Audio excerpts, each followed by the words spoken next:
Hello once again, everyone. This is Teacher David on Fast Track to English. Today, I'm going to read you a short story called The Escaped Man, written by Lisa on the CommaFull.com short story website. The rain was falling heavily. It was like driving through a thick curtain of water. He eased off the accelerator a little. Had to be careful driving on wild nights like these. The last thing you'd want is to have an accident or break down. You just want to be at home on these stormy nights. The twack twack of the windscreen wipers was hypnotic. He stared out into the glow of the headlights.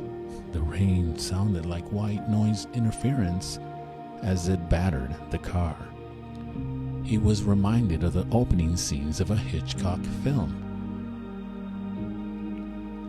Through the wash of the rain, he spotted a figure at the side of the road. The person wore a green parka and had their thumb jerked out. Why on earth would anyone be hitchhiking tonight? Surely you would just stay put until the morning.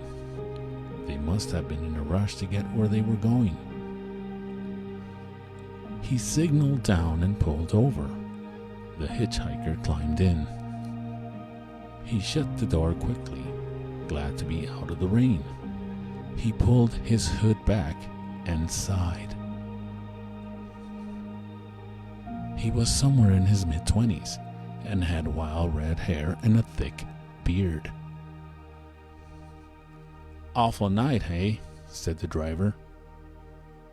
The hitchhiker held his gaze for a long moment. Drops of rainwater trickled down his face. Yes it is." The driver pulled out and continued through the storm. The hitcher glanced over his shoulder into the blackness behind them. "You okay?" The hitcher simply nodded. They drove in silence for a short while. The BBC radiophone blaring out from the car's speaker, filled in for conversation. They listened to the radio and their own thoughts as they moved on. "Where are you headed?" asked the driver. "North," the hitcher pointed.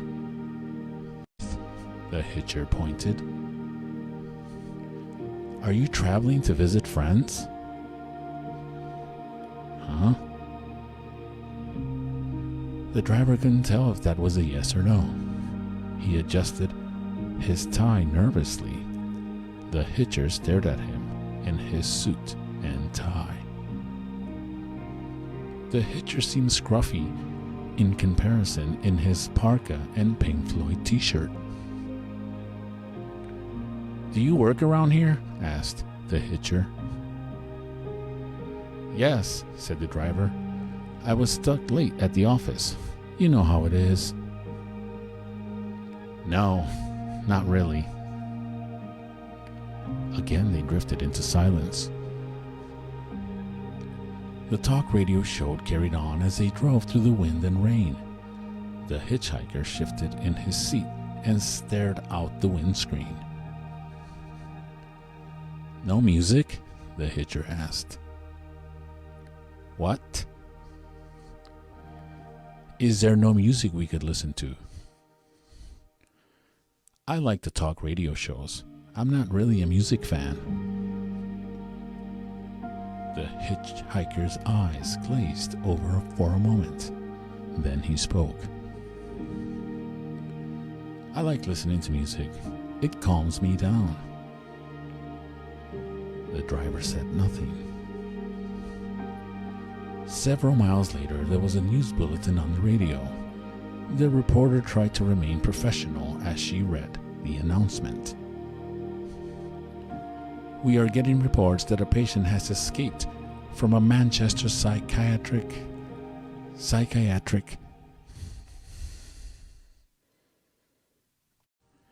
We are getting reports that a patient has escaped from a Manchester psychiatric institution.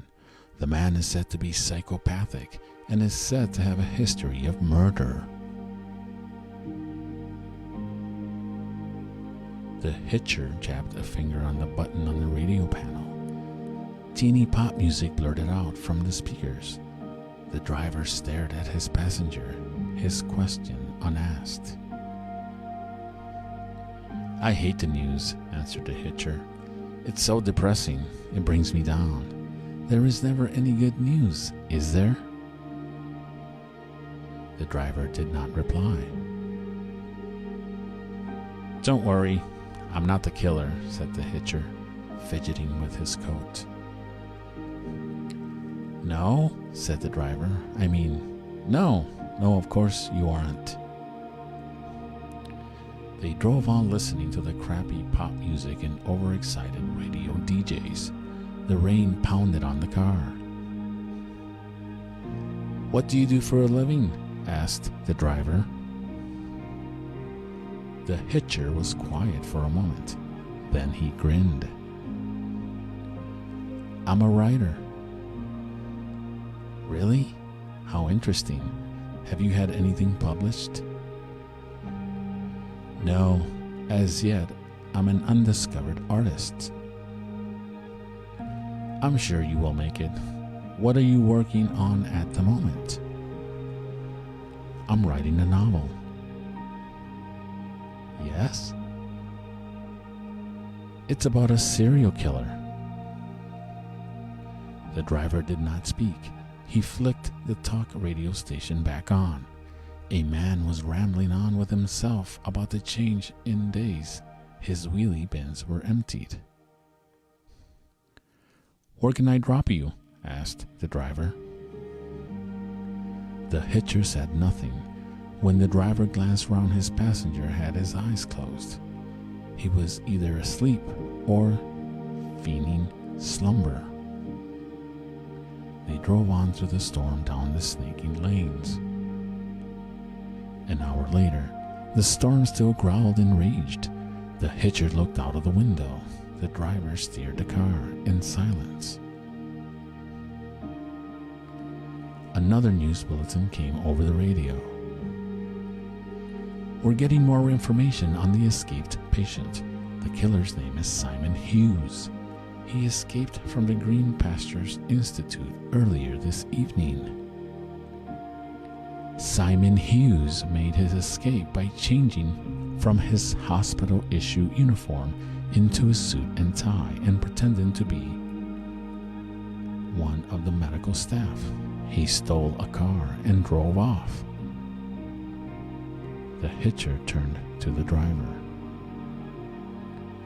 "What did you say your name was?"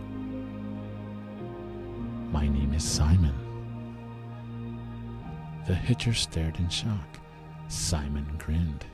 The headlights of a passing car glinted off the knife blade in Simon's hand.